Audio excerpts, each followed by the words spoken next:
We're here again with What on Earth Am I Here For? Day 34. Thinking like a servant, okay? We've talked about using what God has given us. We've talked about how real servants act. And now we need to start thinking like a servant, okay? All service starts in your mind, okay? To be a servant requires a mental shift, a change in your attitude. God is always more interested in why we do something than in what we do. Attitudes count more than achievements. King Amaziah lost God's favor because he did what was right in the sight of the Lord, yet not with a true heart. Real servants serve God with a mindset of 5 different attitudes, okay? 5 different attitudes, and that's what we're going to talk about as we look at day 34, thinking like a servant. Okay, so what are these 5 attitudes? Well, the first one is this. Servants think more about others than about themselves. Servants think about others, not themselves. Okay? This is true humility. Okay? And let's talk about humility some. Humility is not thinking less of ourselves, but thinking of ourselves less. And I know that sounds like a cliche, but it's a good one, and I want you to think about it and use it, okay? Because nobody's saying to walk around going, oh, I'm not very good at anything, I'm not whatever. Don't put yourself down, okay? Not thinking less of yourself, but thinking of ourselves less. Quit thinking, oh, what does Jeff need? What do I need? Start thinking, what do they need? Well, how can I help them? Okay? So when we stop focusing on our own needs, we become aware of the needs of those around us. And that's what we're talking about, okay? So first one is servants think more about others than about themselves. Second, servants think like stewards, not owners. What's the difference, right? Well, servants remember that God owns it all. Everything belongs to God. It's not ours, and we need to take care of it. In the Bible, a steward was a servant entrusted to manage an estate.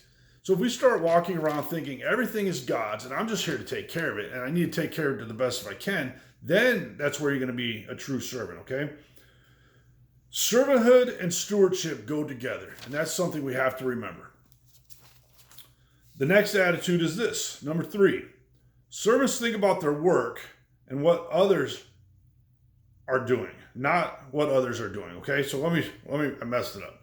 Servants think about their work, not what others are doing, okay? So don't think about what they're doing over there. Don't think about what they're doing over there. Just think about what you're supposed to be doing and move forward. Your book says that servants don't compare, criticize, or compete with other servants or ministries. They're too busy doing the work God's given them to do, right? They're too busy on focusing on what needs to be done that they were asked to do to worry about what other people are doing. Competition between God's servants is illogical for many reasons, okay?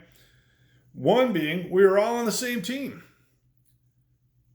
Another, we have been given different assignments. There's no need to be competitive about the situation if we're supposed to be doing different things because it's all for the same team to get the job done. We are all uniquely shaped, right? So there's no place for jealousy between servants. And it is not our job to evaluate the master's other servants. It's not your job to look over across the hall or the room and say, oh, look what they're doing. I could probably do that better, or they're not quite doing it right. It's not your business. Do what God's asked you to do and let God deal with them.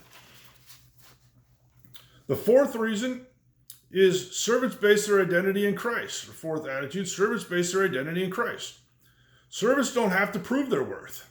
They willingly accept jobs that insecure people would consider beneath them because they know who's asking them to do it. If you are going to be a servant, you must settle your identity in Christ, okay? You have to. You have to know that you're God's chosen person with unique gifts, okay? It says, if you're going to be a servant, you must settle your identity in Christ. Only secure people can serve. Insecure people are always worrying about how they appear to others. They fear exposure of their weaknesses and hide beneath layers of protective pride and pretensions. The more insecure you are, the more you will want people to serve you, and the more you will need their approval, okay? If you're just doing what God asked you to do and doing it to the best of your ability, that's all that needs to be done, okay? That's it. So when you base your worth and identity on your relationship to Christ, You are freed from the expectation of others.